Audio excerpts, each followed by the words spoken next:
and welcome to Mock the Week. I'm Dara Breen. Joining me this week are Andy Parsons, Danielle Ward and Russell Howard, Frankie Boyle, Hugh Dennis and Greg Davis.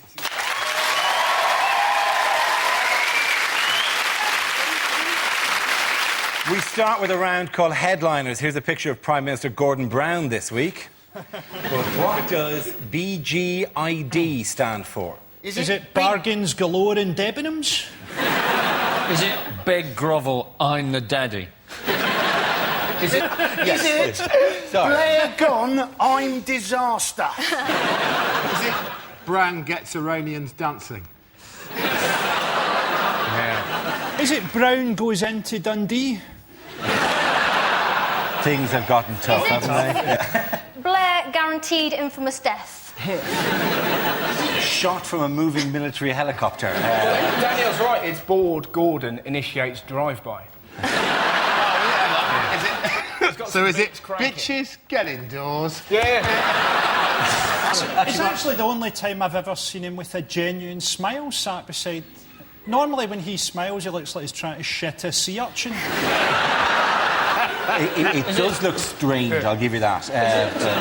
Bring Galloway in, darling.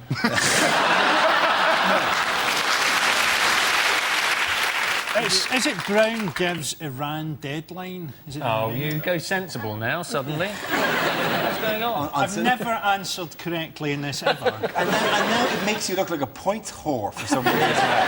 You've suddenly decided to change. You've actually really thrown me there by going for the correct... Yeah. Yes, you're absolutely right. Frankly, you're absolutely correct. It's Brown gives Iran deadline. On his 3-day visit to the Middle East, Gordon Brown has warned Iran that it must end its nuclear ambitions in a fortnight or face international action of no predetermined nature. He's actually said that he's going to ruin their economy, perhaps by becoming their chancellor for a few years. He gave us incredibly boring speech. He gave a speech in the Israeli parliament where he said that his father used to show slideshows of Israel as a Church of Scotland minister, which might be the most boring thing that's ever happened. That's one step up from Ken Barlow describing the inside of his own eyelids. Sat there going, it was like a hack comic playing a room, didn't you? Israel, nice to be here. What about Iran, eh? What a bunch of dicks. He said in the press he was going to take his sons to Israel so that they can learn about the history of the suffering of the Jewish people. And his sons were in the background going, Disneyland, we just want to go to Disneyland.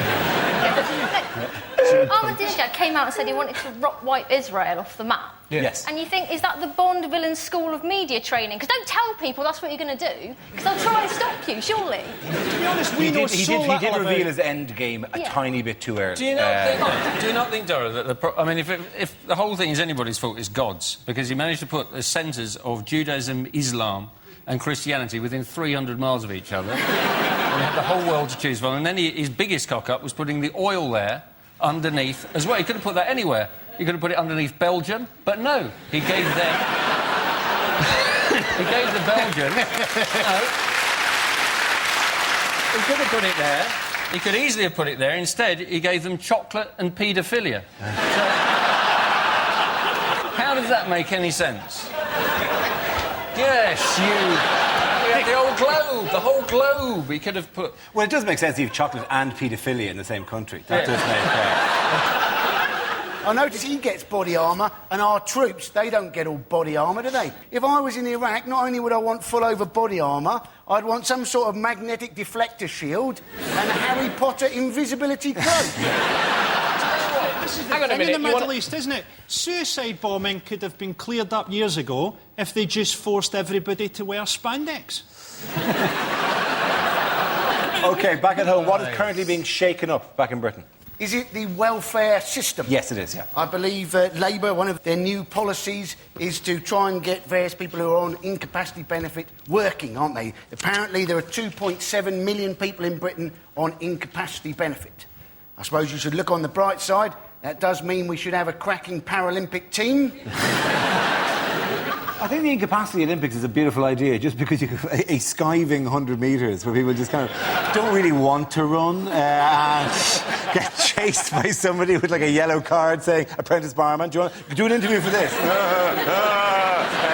Scotland have taken gold, silver and bronze yet again.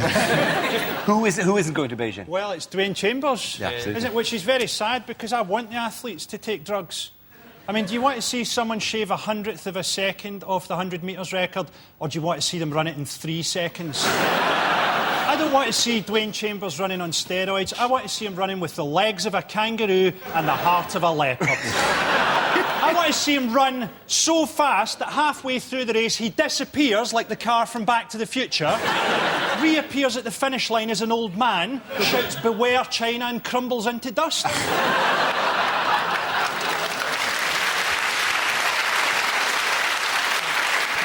To be honest, if we're going to take Frankie's idea on, how funny would that... How intimidated would you feel as another athlete to see some bloke with kangaroo legs and the body of a hawk just going, I'm going to win? Yeah, I think you probably are. You're going to win the psychological battle with almost any animal body part, Russell. That's right. Do you know what would be great if midway through you got up and you had kangaroo legs and you were... You think I'd be here if I had kangaroo legs? I'd be on Strictly Come Dancing. Here's a hot topical question that's burning for me. What have the MOD lost this week? Oh, they've lost laptops, haven't they? As ever, they've lost laptops, yeah? The most recent one was lost in the lobby of the Britannia Hotel in Liverpool, where somebody just left it down on the ground and was while checking out. Who nicked that? A snake? Somebody just got There's people that don't care about their laptops. I don't let my laptop out of my sight just because of the porn history. There are these people that are going, oh, where are those plans for destroying Egypt? In the cinema. Your laptop is just like this whispering baby that if you let it... It's like whenever someone tries to check your email, you go, can I use your laptop? Yeah, I'll put you on the website. You don't need to know anything more. All right, I'm just going to stand here. All right, Hotmail, just Hotmail, is it? I'll type in Hotmail. Hotmail's a bad one, all right, because you get as far as hot, Yeah, and then exactly. that's a world of pain opening up there. Do you know what you feel like your laptop's going, I know stuff about him. Shut up! It's brutal. You know the whole thing with these things they lose is they always go, oh, don't worry, it's encrypted. There's a password. The people that come up with these passwords are not just computer geeks, they're computer geeks who work for the civil service. How hard is it to work out that password? Buffy? No. Gandalf, there we go. Did you see, though? There was actually secret documents left on a train 2 weeks ago. The document actually said for US, UK, Australian and Canadian eyes only, and anybody who happened to be on the 5:15 from Waterloo. Do you know that it must be terrifying switching on an MOD laptop and that wee paperclip coming up and going, I see you want to destroy the Taliban, can I help? Who is this man and why has he been in the news? The man is very difficult, Radovan Karadzic. Oh, yes. Radovan Karadzic, yeah. It's amazing. It's amazing it took them so long to find him because you would have thought that a name like that would really stand out in a phone book. They said in the paper that he'd been working as an alternative therapist in Belgrade, but I am almost certain that he was Father Christmas at my children's primary school. So if he was Father... He looks like he's killed... Well, he has. But, how dodgy does he... You'd never hire him as a Father Christmas, would you? You'd hire him as an alternative health therapist, which is how he was working it. This man comes in doing a bit of Reiki and some crystal work on you to go, oh, I feel a bit down. Tell you what, if that man was offering a cure for hair loss, I would go there. It's great though because his neighbours will think that he's a paedophile and it's actually much worse. If only he was a paedophile. He looks like he might have crossbred with a badger. That's the... that's one thing that worries me slightly about him. I think he might look more sensible the other way up. No, he just looks like a bearded man dangling, which is essentially what's going to happen, probably, in The Hague. So, at the end of that round, the points go to Russell, Daniel and Andy!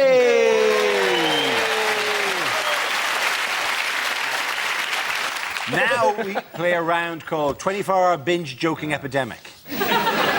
This game involves Greg, Andy, Frankie and Russell. So if you could make your way to the performance area, please. This is where we test our performers' stand-up skills. We spin our news generator, it settles on a topic, and anyone can volunteer jokes about the chosen subject. The winner is the team with the best stuff.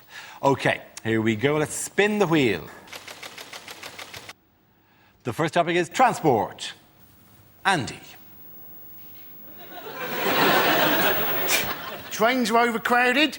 But of course, the train companies, they've got an answer for that, haven't they? What do they say? Well, they say, well, actually, overcrowding is quite a good safety measure because apparently, during the Cannon Street rail crash, those passengers that were stood up like sardines, they were less badly injured than the ones who were sat down. Now, how can you justify something that's only any good in the event of a crash? And what are you supposed to do if your train isn't very crowded? Are you supposed to stand unnaturally close to people, going, I'm terribly sorry about this, but in the event of a crash, apparently, you're my airbag? Well done, Andy Parsons.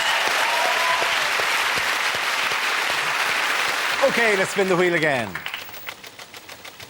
The next topic is teaching. Who wants to come in on that? Greg. I was a teacher for many, many years, ladies and gentlemen, and I knew the day I had to leave teaching, it was simple because a very clear sign was given to me that I should leave the profession by a child, because a child walked into my lesson 20 minutes late. I was a very strict teacher. I was livid, yeah? I was almost as mad as if that child had been running in the school corridor, right? I thought, I am having this little bastard. I am having this. So I gave him my most ruthless teacher stare when he walked in, something like this. Maybe not that sexually aggressive. But...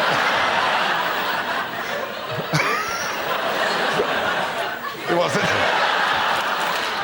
That would work. That would work, though, wouldn't it? They wouldn't be late again then, would they? Oh, dear. Where have you been? No, it wasn't right. I was furious. I went, oh, really? Oh, really? And I could see that child didn't give a shit, right? And I thought, oh, no, this is the end of my teaching career. And I went, where have you been? And he went, yeah, sorry, sir. I went, really? Are you? Well, where the hell have you been for 20 minutes? And I promise you, that child looked me in the face and went, yeah, sorry, sir. I've been living La Vida Loca. What can you say to that? I said, fair enough, sit down. Anyone who quotes Ricky Martin at me, ladies and gentlemen, isn't friend for life. Well done, Greg. So now we have Russell and Frankie, so let's spin the wheel again. The topic is Labour. Frankie. I don't trust Alistair Darling. I don't trust anyone whose hair and eyebrows don't match. I keep wondering what his pubes look like. I wouldn't be surprised if he opened his flies and it was just a bunch of daffodils. He looks tired as well, darling, but then he does have to commute in every day from Tracy Island.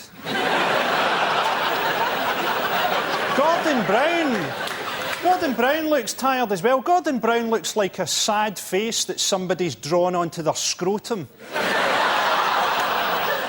Sherry Blair had her autobiography out. Can you imagine what Gordon Brown's wife's autobiography will be like? It'll be less eventful than Anne Frank's.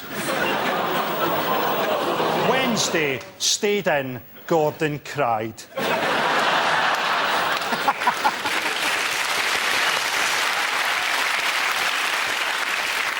OK, we're left with Russell. Let's see what subject he has. Let's spin the wheel. And it's childhood.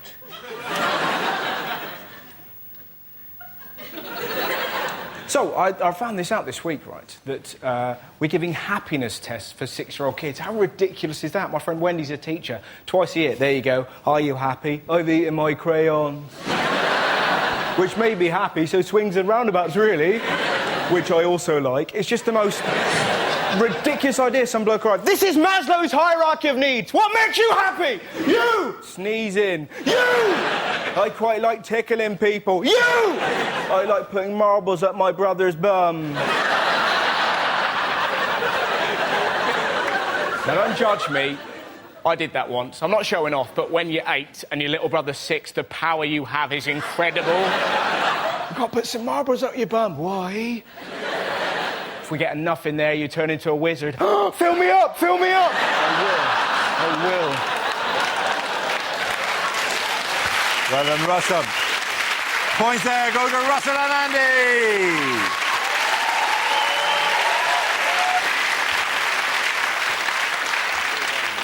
Well done. Our next round is called If This Is the Answer, What Is the Question? On the board are 6 categories. Danielle, which category would you like? Technology. OK, your category is technology. The answer is cheese, wine and rubbish. What is the question? What 3 words best describe France?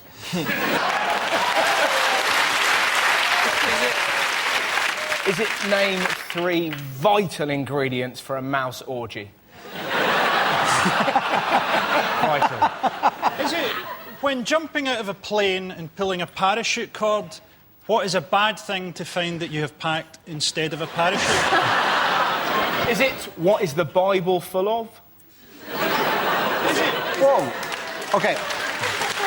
I'm with you about wine and rubbish, right? But where is the cheese exactly in the Bible? There's bound there is on the Last Supper. There's bound to be a little bit of brie sneaking around. What did Orinoco Womble try and sneak into rehab?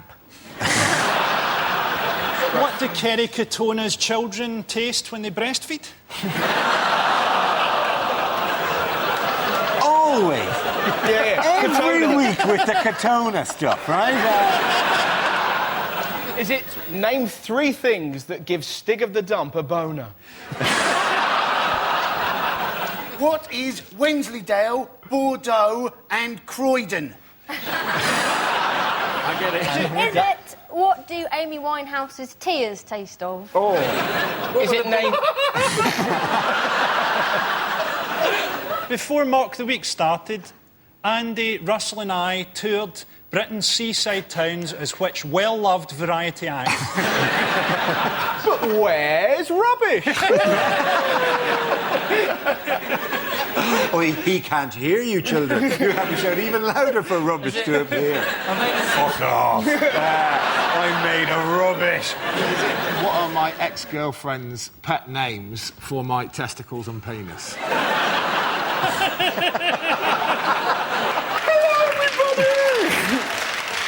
Is it not?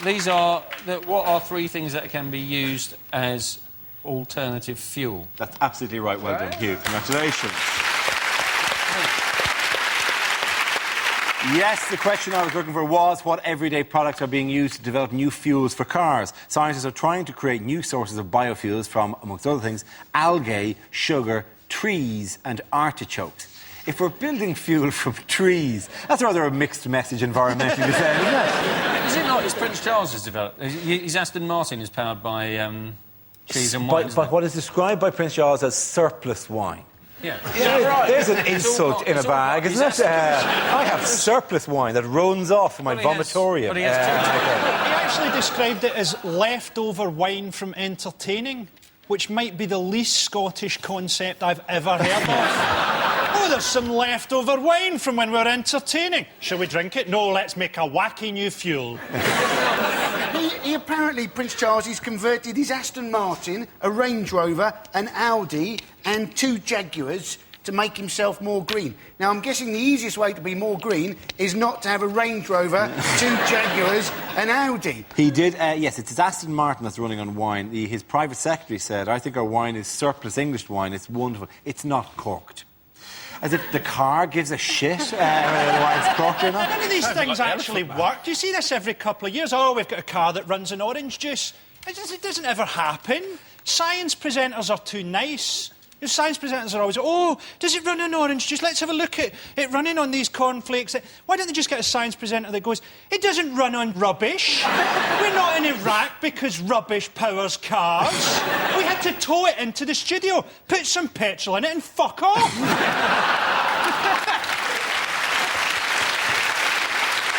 Did you see one thing, right? There was this amazing story in the week that they're trying to develop a vehicle. It's a good job you didn't see, you'd have headbutted the bloke. But there's this idea that it's not going to have a steering wheel, but you can control it with your mind. So if you want to go left, you think left. You want to go right, you think right. But the problem with that is, of course, the human mind does tend to drift. Why did you crash? I was thinking about whether a cat could beat up a monkey. Apparently, a lot of British people are now using vegetable oil to power their cars. Apparently it works very well. The only downside is that apparently your car smells like a chip shop. which isn't necessarily going to help Britain's obesity levels, is it, you know? So I see a car go past... Oh, I feel a bit peckish. You have Scottish people trying to get a Mars bar and sticking it inside people's fuel tanks. You're a racist bastard, Parsons.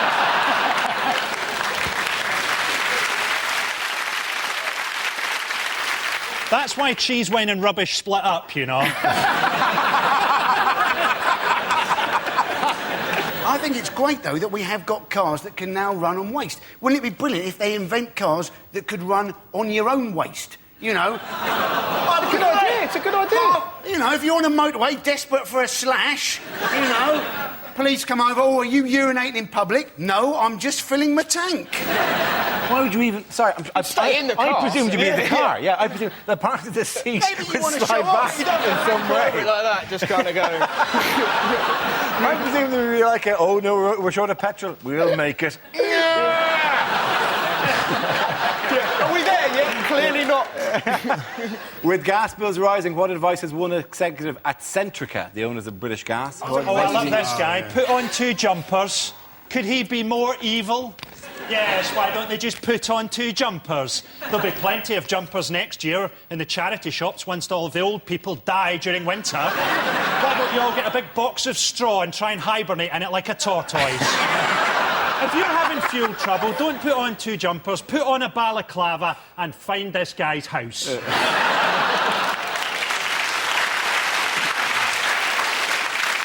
Well, the trouble with, isn't it, the old people, they always used to struggle in winter. That was traditionally the thing. Now, there was like summer heat wave, wasn't there, a few years ago, and loads of old people died in the summer. They couldn't get their jumpers off.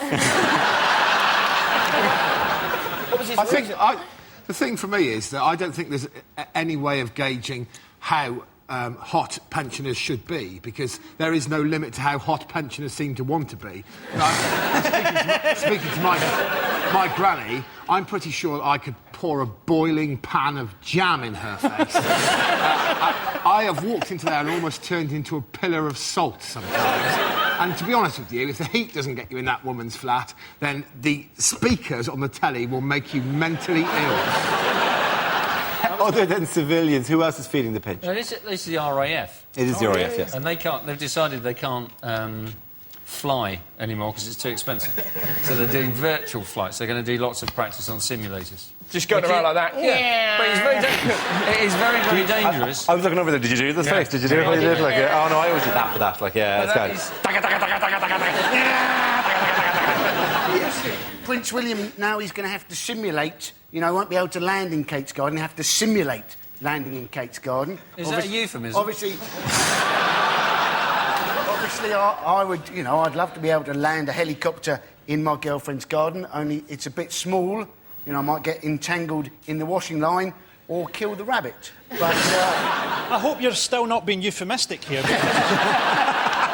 You don't. sounds exciting. I'm a man of the world. You don't want to kill the rabbit. Okay, at the end of that round, the points go to Frankie, Hugh, and Greg. Now we come to our final quickfire round called Scenes We'd Like to See. This is for everyone, so if we could all make your way over to the performance area, please. I call it ideas for scenarios we'd love to see, and the performers come in with their suggestions. Okay, here we go. The first subject is lines you wouldn't hear in a superhero movie. To the Bat Caravan. I'm a superhero! Now, Russell, you've drawn an S on your forehead and you sprinkle glitter on your penis.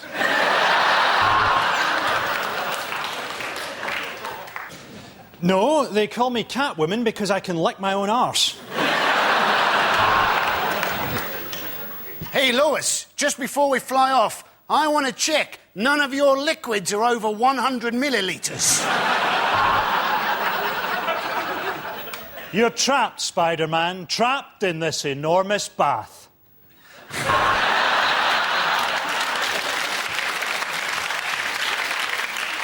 No, R. Kelly, you can't join the Fantastic Four. It's not enough to believe you can fly.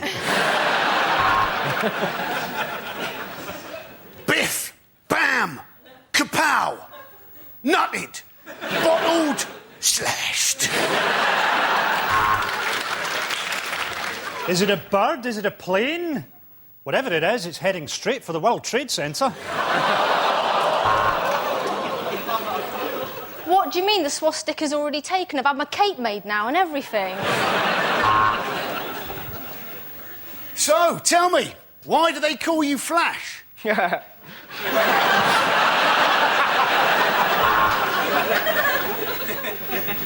I may not seem as dangerous as other supervillains, but soon I, Dr. Sheep, will rule the world. Bang. What's that, Joker? You'll be back. Somehow I don't think you will be.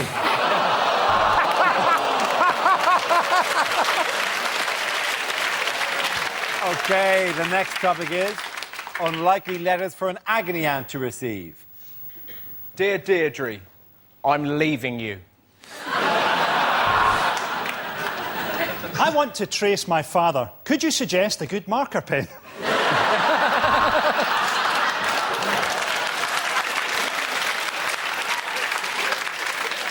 I have recently discovered the pleasures of butter in sex. I smear it on the doorknob to stop the kids coming in.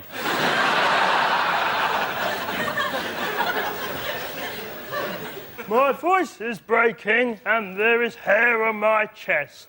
Is this normal? Yours, Sally Jenkins, age 9. Dear bitch, I have trouble making friends. What are you going to do about it? Dear Deirdre, can that giant man lift me up like a baby?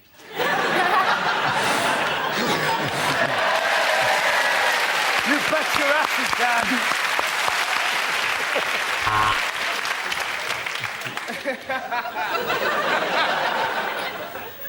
I have been saving up for a sex change. I don't care what my wife says. She is going to have it.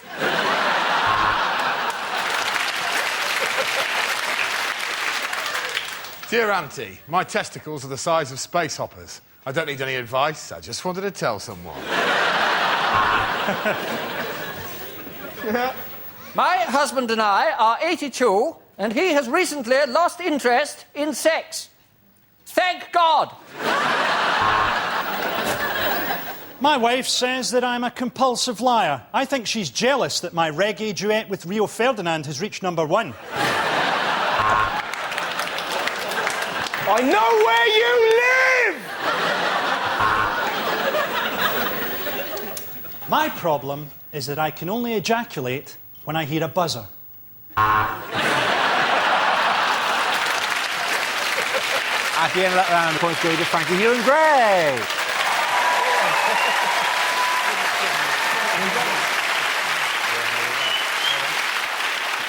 And that's the end of the show. This week's winners are Frankie Boyle, Hugh Dennis and Greg Davis. Commiserations to Andy Parsons, Daniel Ward and Russell Howard. Thank you for watching. I'm Dara Breen. Good night. More comedy coming up here on BBC Two with a bunch of hippie protesters hauling eggs at the lab rats. Nice one. Then it's Still Game at 10.